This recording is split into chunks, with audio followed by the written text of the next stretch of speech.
तो हम लोग इतिहास पे कुछ बात करें।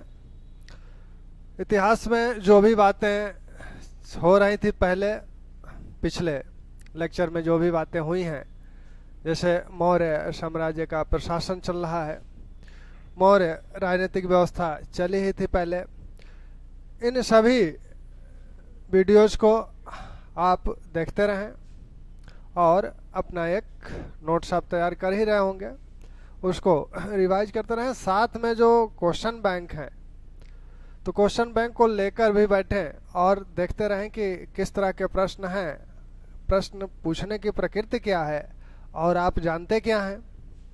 तो यह प्रैक्टिस बहुत आवश्यक होती है, क्योंकि कभी कभी ऐसा होता है कि आप जानते हुए भी प्रश्न को गलत कर लेते हैं, या तो आप जो पढ़ते हैं प्रश्न को तो पढ़ने में कुछ दूसरा समझ लेते हैं जो कि प्रश्न में पूछा नहीं जा रहा है। तो वो सारी गलतियां, जो छोटी छोटी गलतियां होती हैं और दो चार प्रश्न इस कारण गलत होते हैं, ये प्रैक्टिस से ही दूर होंगे। और प्रैक्टिस, अब यहाँ भी प्रैक्टिस कराने का प्रयास किया जाएगा ऑनलाइन जब शुरू हो तो। और इस वीडियो को या जो भी आप देख रहे हैं, इनको थोड़ा सा शेयर भी करा कीजिए। तो आइए हम लोग आते हैं, मौर्यकालीन प्रशासन में कुछ चीज़ें अभी बाकी थीं। मौर्यकालीन प्रशासन में जो चीज़ें बाकी थीं, सैन्य व्यवस्था हो गया था, केंद्रीय व्यवस्था हो गई थी, प्रांतीय व्यवस्था हो गई थी, सैन्य व्यवस्था हो गया था। सैन्य व्यवस्था में हम लोगों ने क्या देखा था कि सैन्य व्यवस्था में पहले कुछ अधिकारियों के नाम लिखे गए थे, जिनको अर्थशास्त्र में, जिनका उल्लेख अर्थशास्त्र में भी हुआ है।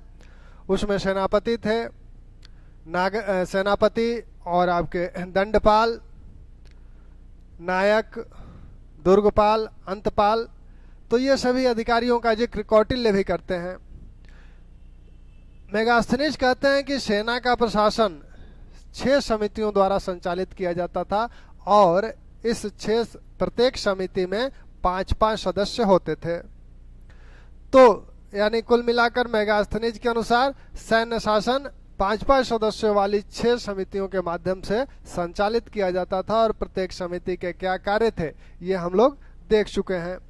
अब हम लोग आते हैं मौर्य जो गुप्तचर व्यवस्था है, गुप्तचर व्यवस्था। मौर्यकालीन गुप्तचर व्यवस्था, कौटिल्य गुप्तचरों पे बहुत बल देते हैं। और ये जो गुप्तचर विभाग था, गुप्तचर विभाग का प्रमुख कौन होता था? गुप्तचर विभाग का प्रमुख महामात्या सर्प बोला जाता था। गुप्तचर विभाग का जो प्रमुख था, इसे महामात्या सर्प बोला जाता था।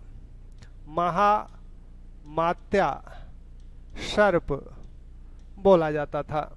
तो महामात्या सर्प गुप्तचर विभाग का प्रमुख बोला जाता था। गुप्तचरों को क्या कहा जाता था? गुप्तचरों को अर्थशास्त्र में क्या कहा गया है? गुप्तचरों को अर्थशास्त्र में गूढ़ पुरुष बोला गया है। गूढ़ पुरुष बोला गया है। गुप्तचरों के कई भेद हैं। मुख्य रूप से 2 भेद हैं गुप्तचरों के। गुप्तचर 2 प्रकार के थे। गुप्तचर के प्रकार, गुप्तचर के जो प्रकार हैं ये आपके 2 हैं। एक तो संस्था, दूसरे संचरा। संचरा, ये संस्था जो हैं एक जगह रहकर स्थिर रहकर 2-4-5 साल एक जगह रहकर ये गुप्तचरी का कार्य करते थे। यानी एक ही स्थान पर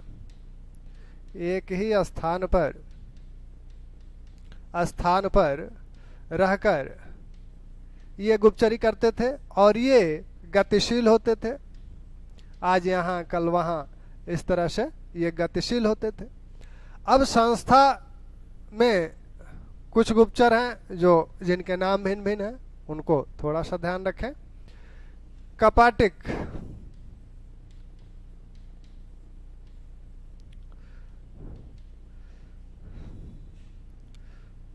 उदा स्थिति,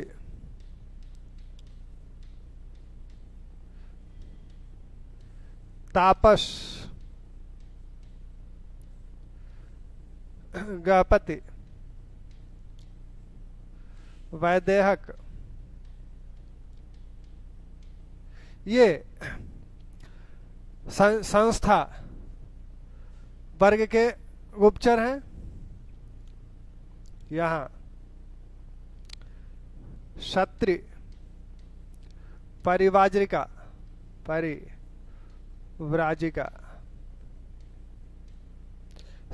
तृष्ण, रसद, कपाटिक जो होते थे, क्योंकि गुप्तचरी करना है तो भेष बदल के किया जाता है। गुप्तचरी में, गुप्तचरी का अर्थ होता है कि इस तरह से सूचनाओं को प्राप्त करना कि सामने वाला ये ना समझ पाए कि हमसे ये सूचना प्राप्त कर रहा है। तो कपाटिक ये जो होते थे ये भिक्षु वेश में होते थे, विद्यार्थी वेश में होते थे, विद्यार्थी वेश में कपाटिक होते थे। उदा स्थिति जो होते थे ये भी आपके सन्यासी वेश में होते थे, और ये भी सन्यासी वेश में ही होते थे, लेकिन जटाजूटधारी होते थे। तो ये भी जटाजूटधारी। गृहपति कृषक वेश में होते थे।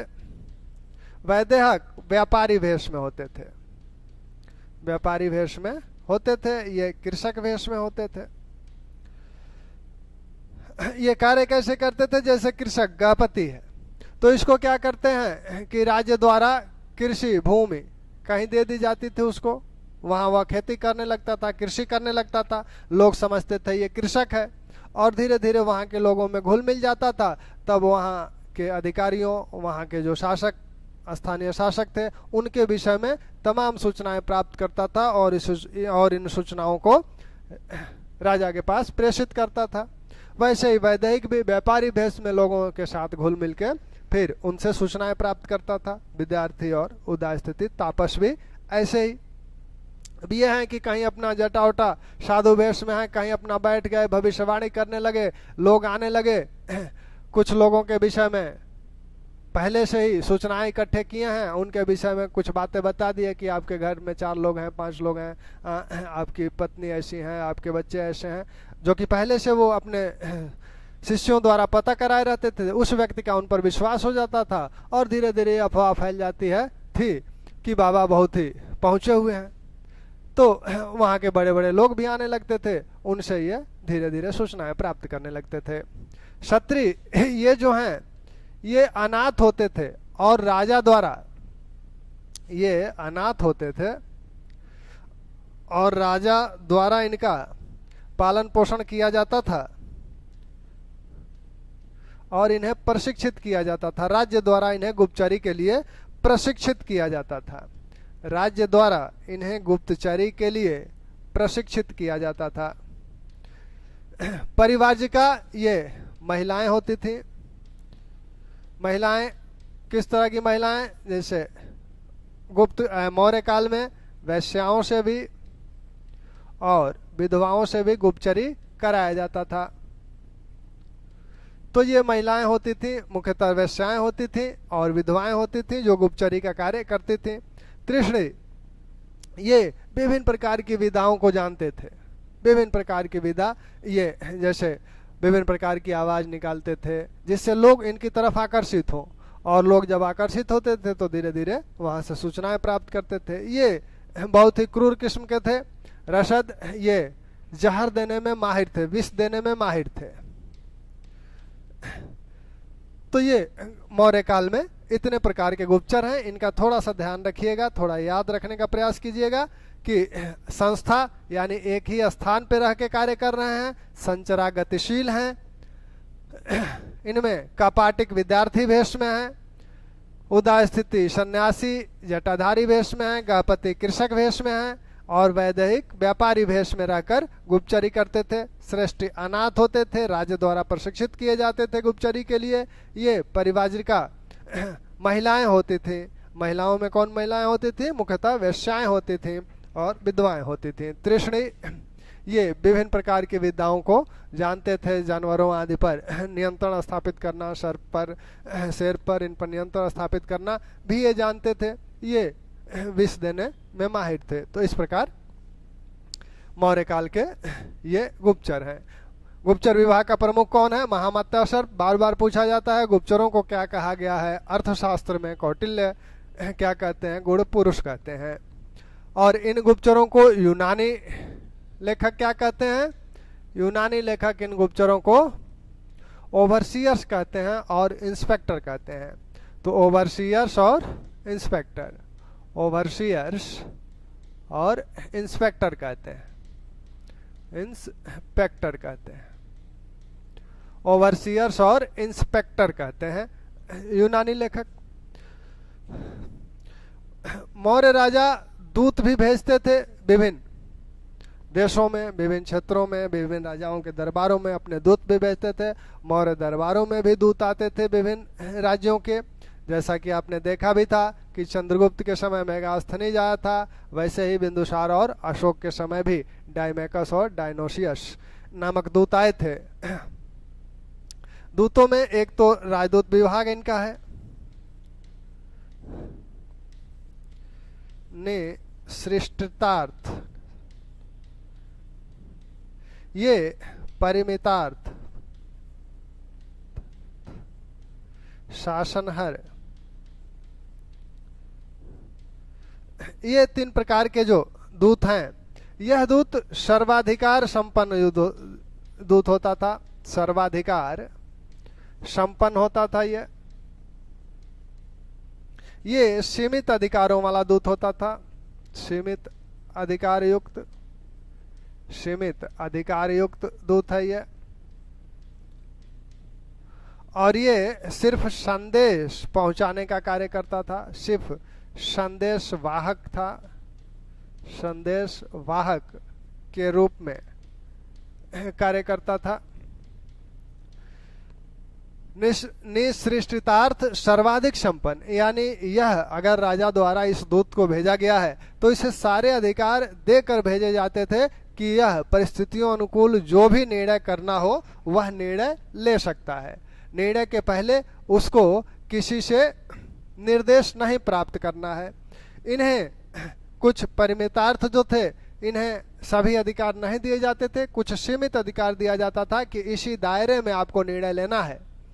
और शासनहर जो हैं ये सिर्फ संदेशवाहक थे, राजा का संदेश उस राज्य तक पहुंचाने मात्र तक का इनका कार्य था। तो इस प्रकार मौर्यकालीन गुप्तचर व्यवस्था यह हुई। अब हम लोग मौर्यकालीन न्याय व्यवस्था को देखा जाए। अच्छा, गुप्तचरों में एक बात और ध्यान रखिएगा कि गुप्तचर व्यवस्था में कहा जा रहा है कि यह जो गुप्तचर व्यवस्था है, सैन्य व्यवस्था हम लोगों ने देखा ही, गुप्तचर व्यवस्था देखा ही। यह जो सैन्य व्यवस्था है इसी के साथ पुलिस का भी उल्लेख है, लेकिन मौर्य काल में पुलिस का भी उल्लेख है, लेकिन वो दूसरे नाम से है। यह किस नाम से इसका उल्लेख है? रक्षिन, रक्षिन नाम से इसका उल्लेख है। तो ये बात भी ध्यान रहे। अब आया जाए तो न्यायिक व्यवस्था, मौर्यकालीन न्यायिक व्यवस्था। मौर्यकालीन न्यायिक व्यवस्था में हम लोग देखते हैं कि मौर्य काल में 2 प्रकार के न्यायालय थे। 2 प्रकार के न्यायालय थे, एक धर्मस्थीय और एक कंटक शोधन। तो मौर्य काल में 2 प्रकार के न्यायालय थे। मौर्य काल में 2 प्रकार के न्यायालय थे, 2 प्रकार के न्यायालय थे। कौन कौन? धर्मस्थीय और कंटक शोधन। धर्म अस्थि और कंटक शोधन, ये दो प्रकार के न्यायालय मौर्य काल में देखने को मिलते हैं। इनका ये जो न्यायालय थे ये किस प्रकार के न्यायालय हैं? ये जो है दीवानी न्यायालय हैं। दीवानी मामलों की सुनवाई करते थे। ये फौजदारी मामले हैं, फौजदारी मामले देखते थे। ये दीवानी मामले देखते थे, दीवानी न्यायालय हैं। ये फौजदारी मामले देखते थे, फौजदारी न्यायालय हैं।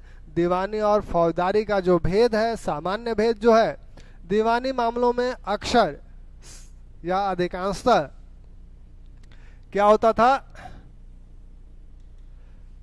इसमें व्यक्ति और व्यक्ति के बीच के मामले होते हैं। एक पक्ष भी व्यक्ति होता है, दूसरा पक्ष भी व्यक्ति होता है। अमूमन यहाँ संपत्ति संबंधी, संपत्ति और उत्तराधिकार संबंधी और उत्तराधिकार संबंधी मामले यहाँ निपटाए जाते हैं। तो संपत्ति और उत्तराधिकार संबंधी मामले यहाँ निपटाए जाते हैं। कभी कभी ये भी हो सकता है कि एक तरफ व्यक्ति है, दूसरी तरफ सरकार है। अगर सरकार से कोई संपत्ति संबंधी विवाद है, उस स्थिति में फौजदारी जो मामले हैं, फौजदारी मामले क्या हैं? फौजदारी मामलों में एक तरफ व्यक्ति होता है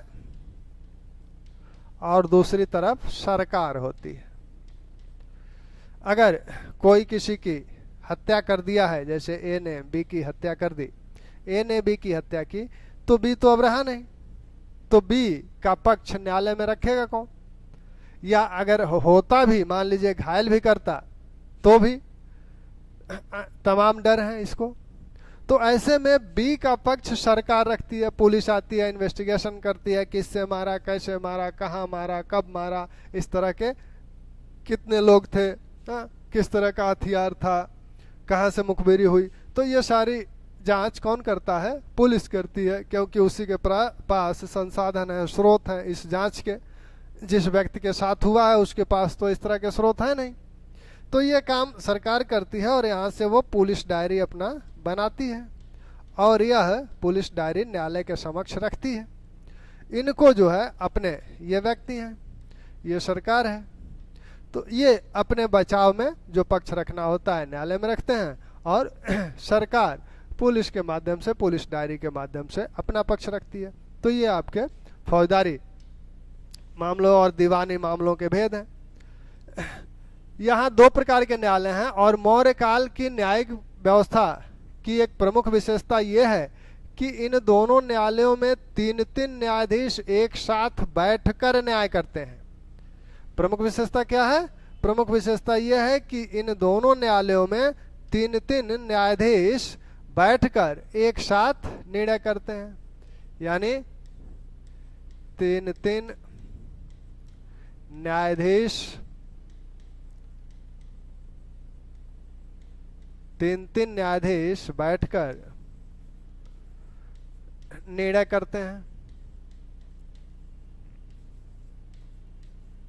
ठीक है, 3-3 न्यायाधीश बैठकर निर्णय करते हैं दोनों न्यायालयों में।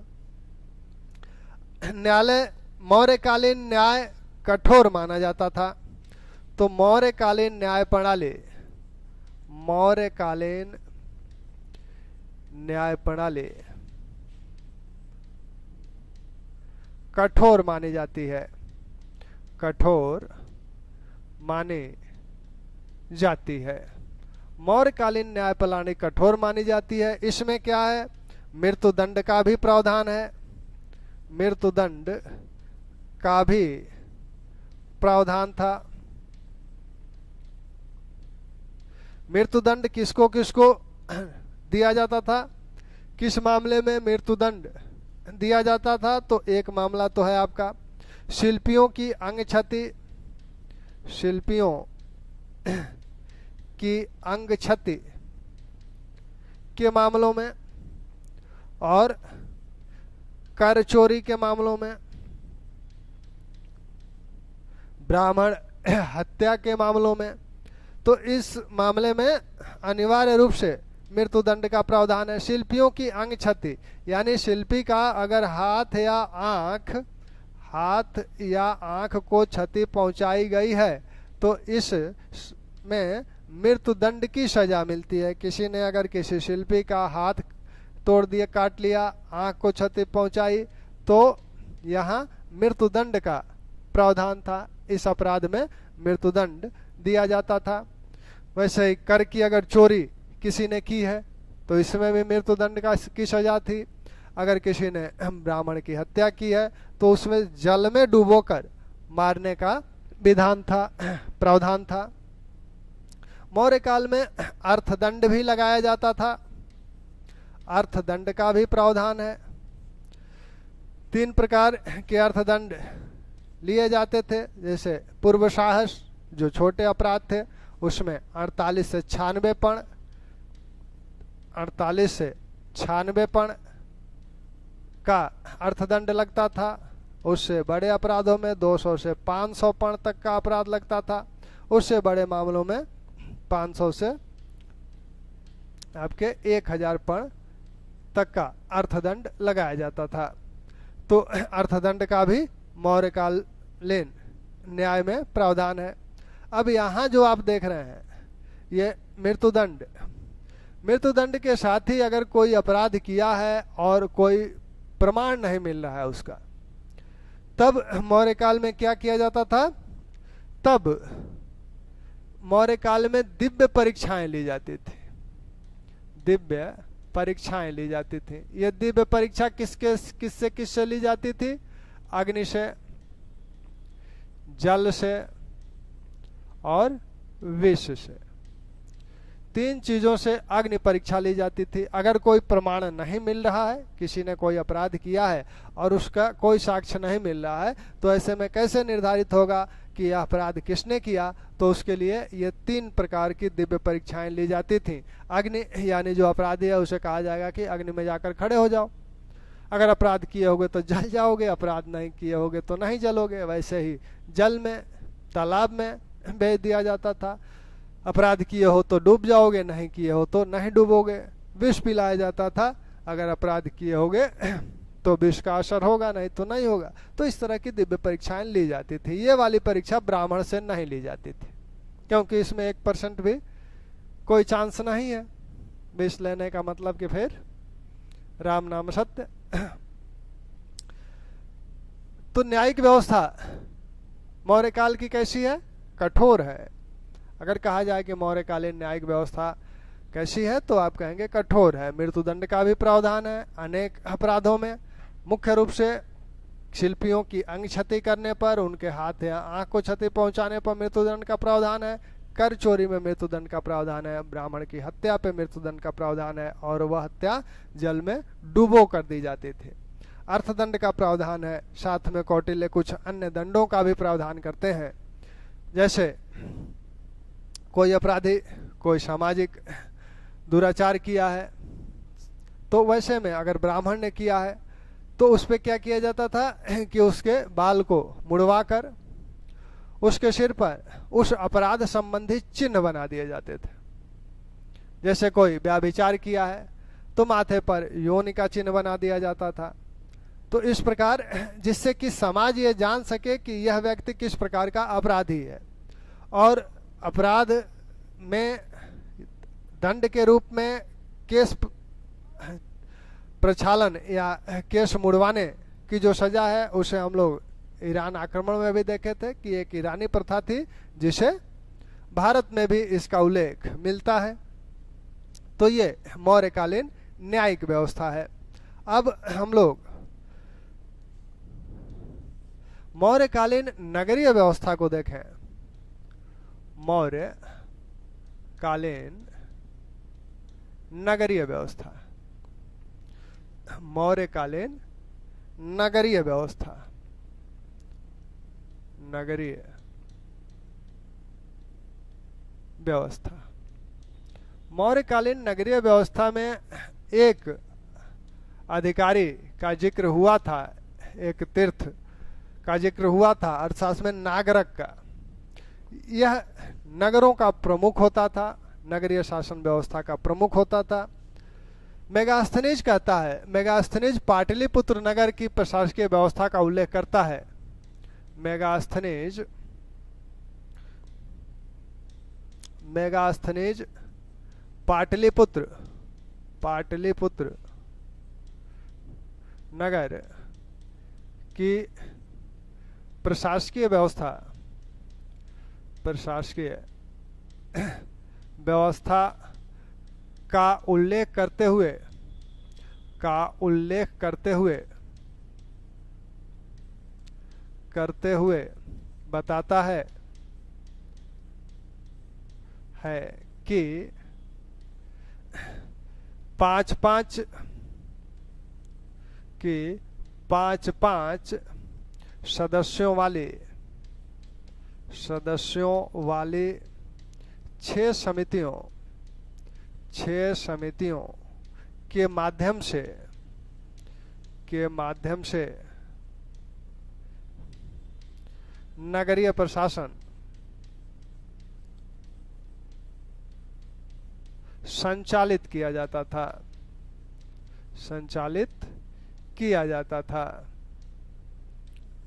तो मेगास्थनीज पाटलिपुत्र की नगरीय शासन व्यवस्था के विषय में बताता है कि पाटलिपुत्र की जो शासन व्यवस्था थी वह 5 सदस्यों वाली 6 समितियों के माध्यम से संचालित होती थी। मेगास्थनीज किसकी बात करता है? किस नगर की? पाटलिपुत्र नगर की बात करता है। इतिहासकारों का मानना है कि अगर वह पाटलिपुत्र नगर की बात करता है तो अधिकांश संभव यह है कि ऐसी व्यवस्था सभी नगरों में लगभग होगी। तो इस आधार पर यह कहा जाता है कि मेगास्थनीज ने नगरीय प्रशासन के विषय में जो विवरण दिया है कि 6 समितियों से नगर का शासन संचालित किया जाता था। तो ये 6 समितियां कौन कौन हैं, ये क्या करती थीं? तो 6 समितियों का अगर उल्लेख देखें आप तो 6 समितियां जो हैं, पहली समिति क्या करती थी? पहली समिति यह शिल्प उद्योग समिति थी, शिल्प उद्योग समिति। दूसरी समिति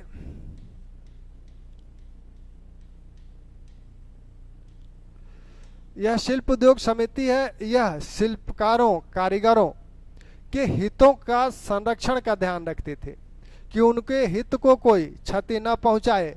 तो ये क्या करती थी? मुख्यतः शिल्पियों और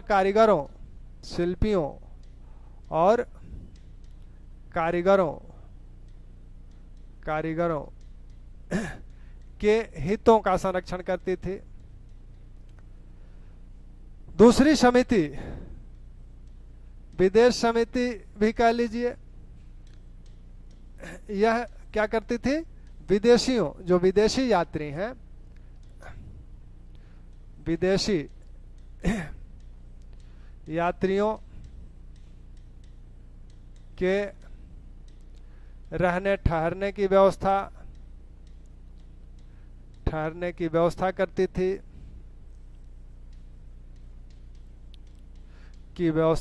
थी तथा उन्हें एस्कॉर्ट उपलब्ध कराती थी। अगर वो कहीं बाहर जाते थे तो उन्हें सुरक्षा उपलब्ध कराती थी। साथ ही उन पर कड़ी नजर रखती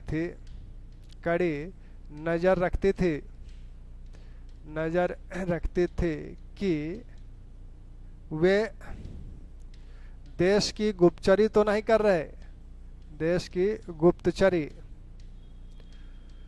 तो नहीं कर रहे, जिससे देश की सुरक्षा खतरे में पड़ जाए, ऐसा कोई कार्य तो नहीं कर रहे हैं, इसलिए उन पर नजर भी रखती थी। तीसरी समिति जो है, तीसरी समिति क्या करती है? तीसरी समिति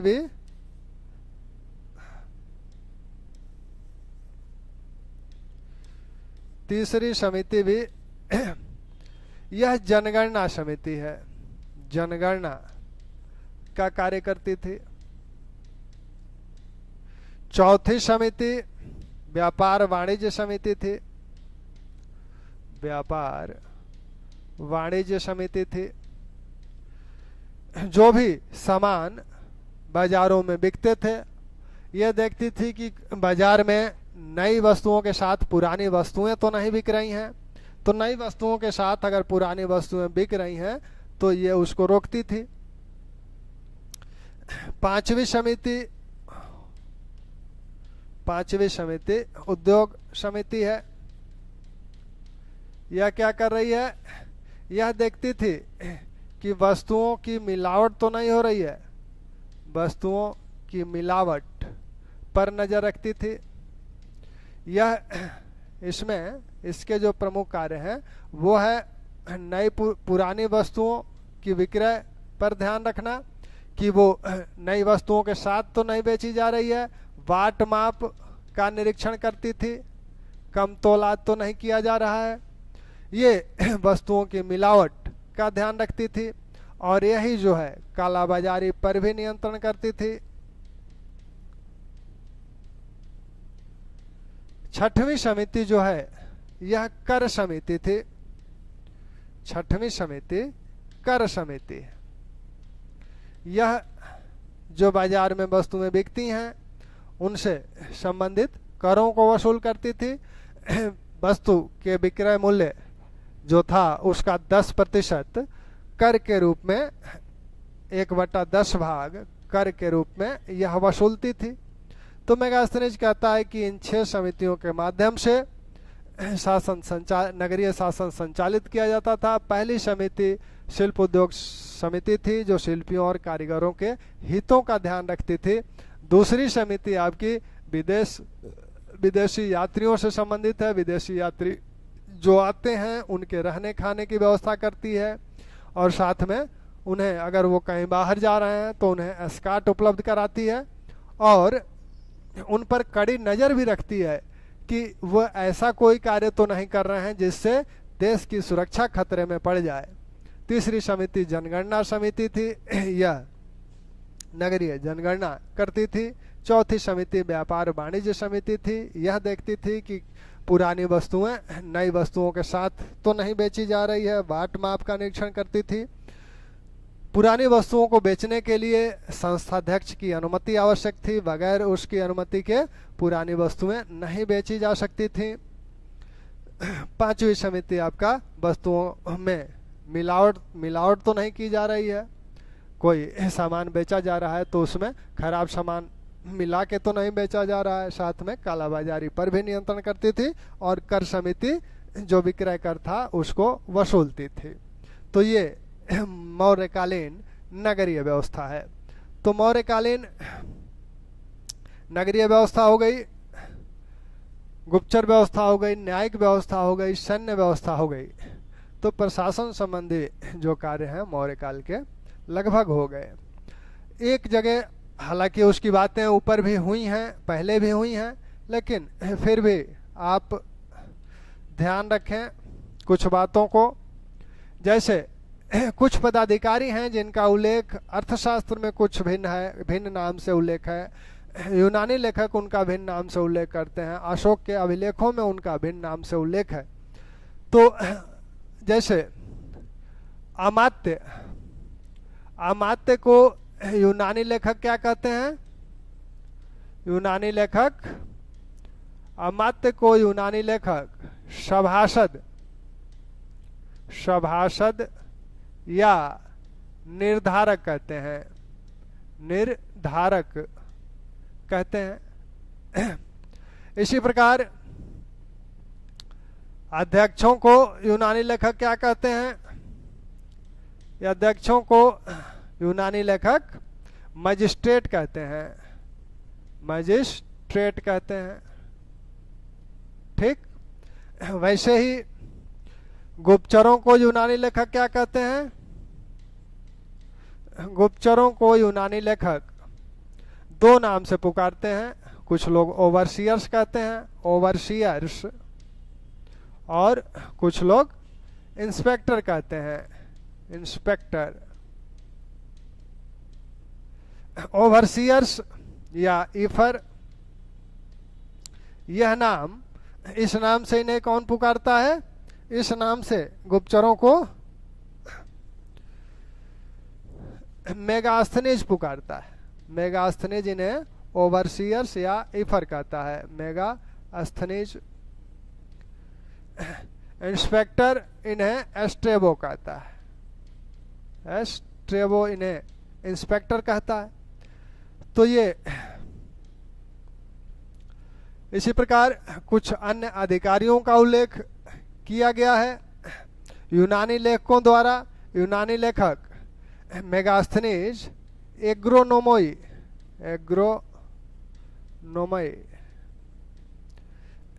किसे कहता है? जिला के अधिकारियों को। जिला के अधिकारियों को मेगास्थनीज एग्रोनोमोई कहता है। और एस्ट्रोनोमोई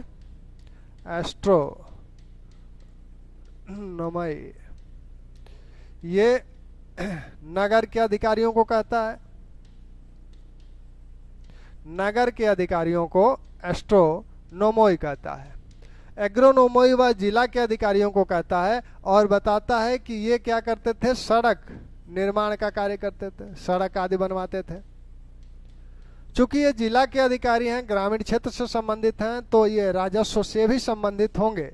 तो इनका जो अन्य काम थे वो राजस्व संबंधी भी था। भूमि की पैमाइश वगैरह कराना, भूकर आदि वसूलना इनका एक कार्य रहा होगा। तो मेगास्थनीज इनका उल्लेख करता है आपका एग्रोनोमोई और एस्ट्रोनोमोई का। एस्ट्रोनोमोई नगरीय अधिकारी हैं, नगर के अधिकारी हैं। एग्रोनोमोई जिला के अधिकारी हैं। इनका ध्यान रखिएगा। सभासद निर्धारकों किसे कहते हैं? मजिस्ट्रेट किसे कहते हैं? ओवरसीयर और इंस्पेक्टर किसे कहते हैं? ठीक।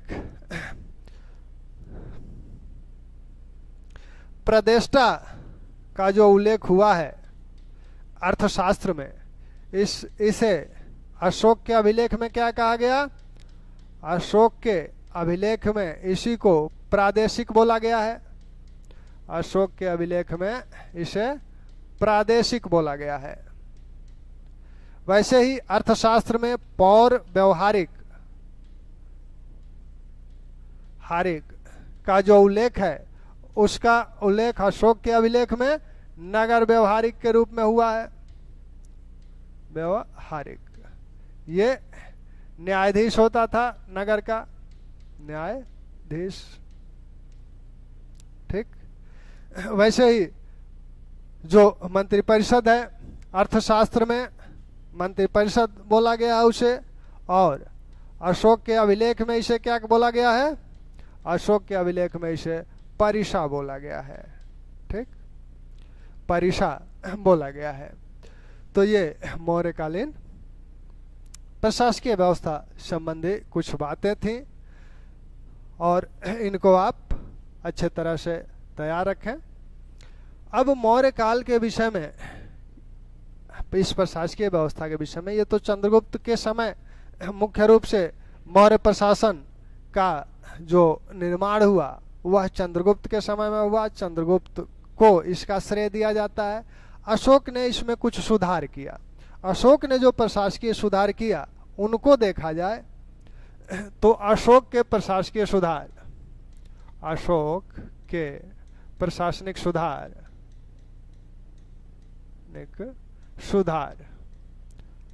अशोक ने जो प्रशासनिक सुधार किया, कुछ नए पदों का सृजन किया।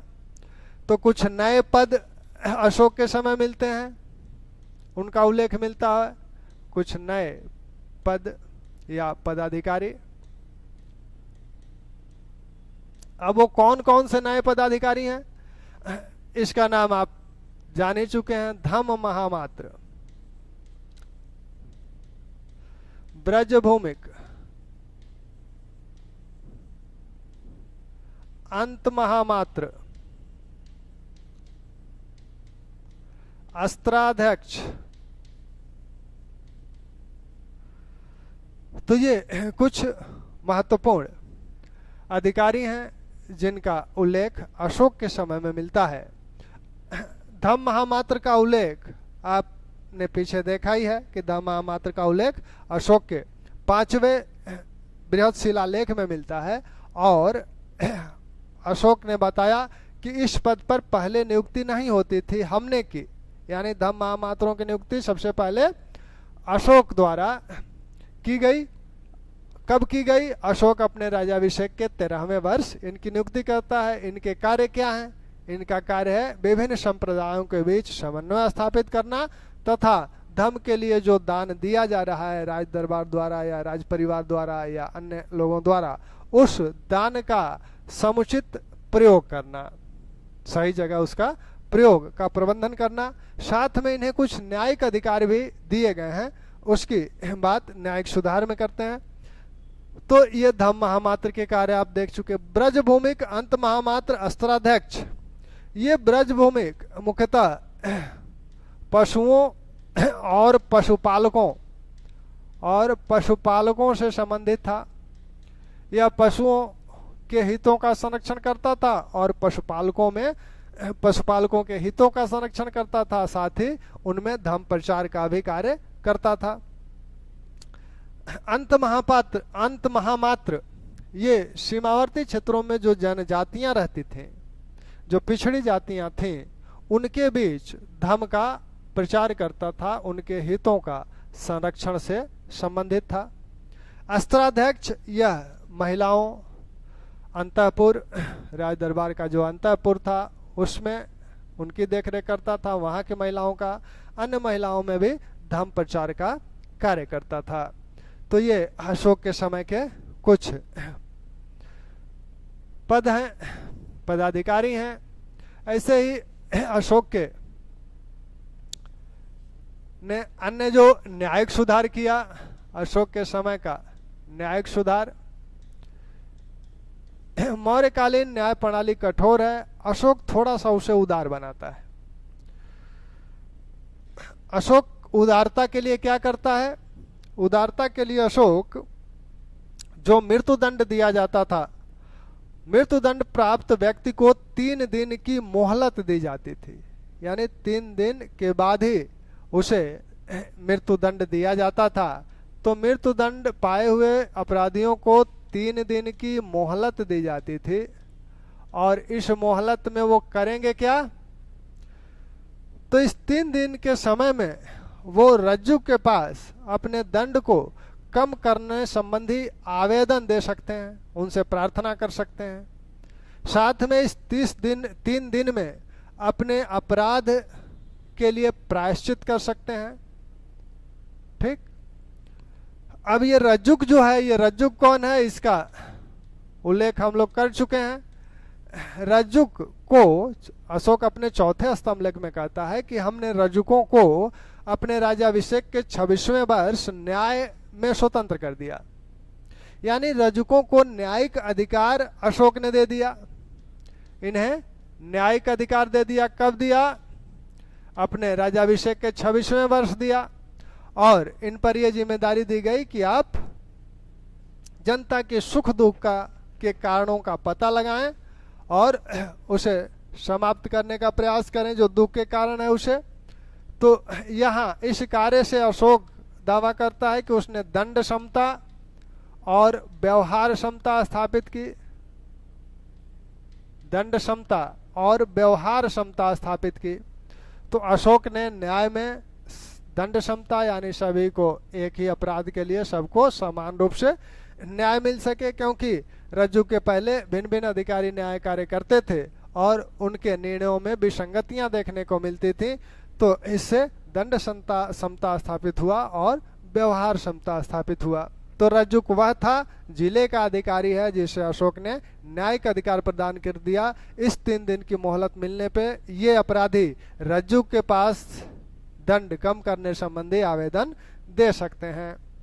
साथ में अशोक ने धम्म महामात्रों को भी न्यायिक अधिकार दिया था। धम्म महामात्रों को कहा गया था कि आप 5 वर्ष पर दौरे पर जाएंगे और न्यायाधीशों द्वारा दिए गए निर्णयों की जांच करेंगे। अगर धम्म महामात्र को ये लगता है कि किसी व्यक्ति को दंड जो दिया गया है वह ज्यादा है या अकारण है, तो उसे वो मुक्त कर सकता था, साथ या कम कर सकता था। अगर कोई अपराधी बहुत ही वृद्ध है तो वह उसे मुक्त कर सकता था, उसके परिजनों के जीविकोपार्जन की व्यवस्था करता था।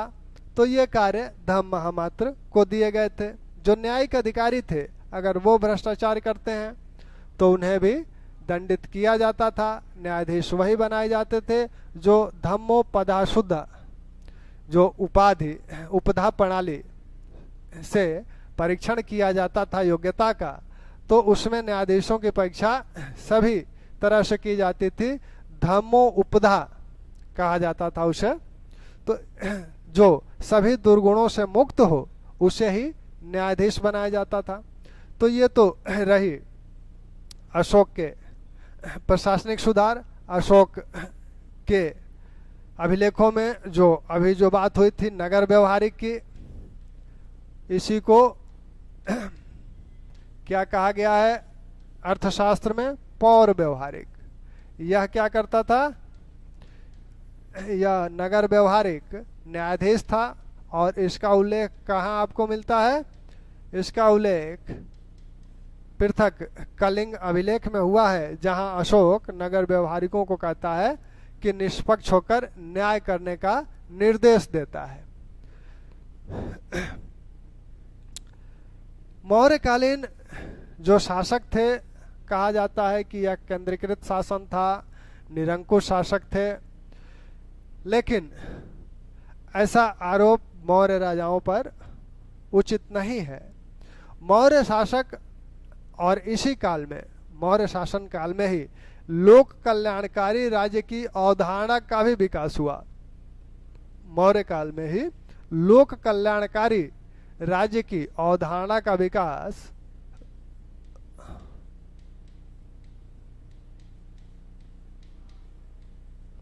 लोक कल्याणकारी राज्य क्या है, जो लोगों का कल्याण के लिए कार्य करे, वही लोक कल्याणकारी राज्य है। मौर्य शासक ऐसा क्या करते हैं, ऐसा क्या कहते हैं कि उन्हें लोक कल्याणकारी शासक कहा जाए। कौटिल्य भी कहते हैं, प्रजा हिते हितम राज्ञा प्रजानाम च हिते हितम, नात्य प्रियं हितम राज्ञा प्रजानाम तो प्रियम हितम। यानी प्रजा के हित में ही राजा का हित है, राजा के अपने हित में उसका हित नहीं है, प्रजा के हित में ही उसका हित है। यानी प्रजा सुखे सुखम राज्ञा, प्रजा के सुख में ही राजा का सुख है। प्रजा नाम च हिते हितम, और नात्य प्रियं हितम राज्ञा, राजा के अपने हित में उसका हित नहीं है। प्रजा नाम तो हिते प्रियम हितम, प्रजा के हित में उसका हित है, प्रजा के हित संबंधी कार्य करने में ही उसका हित है। तो यहाँ प्रजा हित की बात मौर्य शासक करते हैं। वैसे ही अशोक के अभिलेख में क्या कहा गया, अशोक अपने अभिलेखों में क्या कहता है कि सभी मनुष्य मेरी संतान है, सभी मनुष्य मेरी संतान है। किस में कहता है ये, अपने पृथक कलिंग अभिलेख में कहता है कि सभी मनुष्य मेरी संतान है। जिस तरह से मैं अपने संतान के यह लौकिक तथा पारलौकिक सुख की कामना करता हूं, वैसे ही सभी प्रजाजनों के लिए कामना करता हूं। तो वह प्रजा को अपनी संतान मानता है। मेगास्थनीज और कौटिल्य दोनों कहते हैं कि चंद्रगुप्त जो है वह हमेशा प्रजा कार्य में संलग्न रहता था, लगा रहता था। मेगास्थनी तो कहता है कि वह जब उसका शरीर मुगदर से मालिश किया जाता था तब भी वह प्रजा की बातें सुनता था। जब वह बाल संवारता रहता था तब अपने प्रतिवेदकों से वह प्रजा की बातें, उनकी सूचनाएं, उनसे सूचनाएं प्राप्त करता था। तो प्रतिवेदक जो थे, रिपोर्टर थे, जो राजा को सूचना देते थे। तो प्रतिवेदकों से उस समय भी वो सूचनाएं प्राप्त करता था। और कौटिल्य यहाँ तक कहता है कि राजा का अगर दर्शन प्रजा के लिए दुर्लभ हो जाता है तो समझिए कि राजा या तो उसके अधिकारी जो है मनमाना व्यवहार करने लगेंगे, उसके प्रति विद्रोह हो जाएगा और शत्रु द्वारा वह मारा जाएगा। ऐसे ही अशोक भी कहता है अपने 6वें शिलालेख में, क्या कहता है कि मैं हमेशा प्रजा का कार्य करता हूं और मेरा उद्देश्य क्या है, सर्वलोक हित ही मेरा उद्देश्य है। और इसी में वह कहता है 6वें शिलालेख में प्रजा ऋण की बात करता है। ठीक, तो इस तरह के उदात्त विचार हैं मौर्य शासकों के, जिसमें वो प्रजाहित की बात करते हैं। प्रजा सुखे सुखम राज्ञा, प्रजा के सुख में राजा का सुख निहित है, इस तरह की विचारधारा है। सभी मनुष्य मेरी संतान है, अशोक ऐसा कहता है। और वह प्रजा ऋण की बात करता है कि सर्वलोक हित करने से ही हम इस ऋण से उऋण हो सकते हैं, यानी लोगों का हित करके ही उनका जो मेरे ऊपर कर्ज है उसे उतार सकते हैं। तो इस तरह की उदात्त भावना अगर है तो इसे प्रबुद्ध निरंकुश शासक कहा जाएगा। इन शासकों के ऊपर कोई अंकुश तो नहीं है, राजनीतिक रूप से कोई अंकुश नहीं है, लेकिन उस अधिकार का ये प्रयोग प्रबुद्ध रूप से करते हैं, जिसमें प्रजा की भलाई के लिए कार्य किया जाता है। अब प्रजा की भलाई के लिए वास्तविक धरातल पे क्या कार्य हुए, तो रुद्रदामन के जूनागढ़ अभिलेख में उल्लेख है कि चंद्रगुप्त ने अर्जत और रैतक पर्वत पर सुदर्शन नामक झील का निर्माण करवाया। उस झील का निर्माण क्यों करवाया गया था, लोगों को पेयजल उपलब्ध हो सके और किसानों को जल मिल सके सिंचाई के लिए। और उस नहर से, अब उस झील से अशोक ने नहर निकलवाई थी। तो यह प्रजा के हित में किया गया एक बड़ा कार्य था। वैसे ही अशोक अपने 7वें स्तंभलेख में कहता है कि मेरे द्वारा क्या किया गया, मेरे द्वारा सड़कों के किनारे बट वृक्ष लगवाए गए, 8-8 कोस पर कुएं खुदवाए गए और सराय बनवाई गई। ये सब कार्य किस लिए किया गया कि जनता को सुख मिल सके और जनता धर्म का पालन कर सके, अनुपालन कर सके।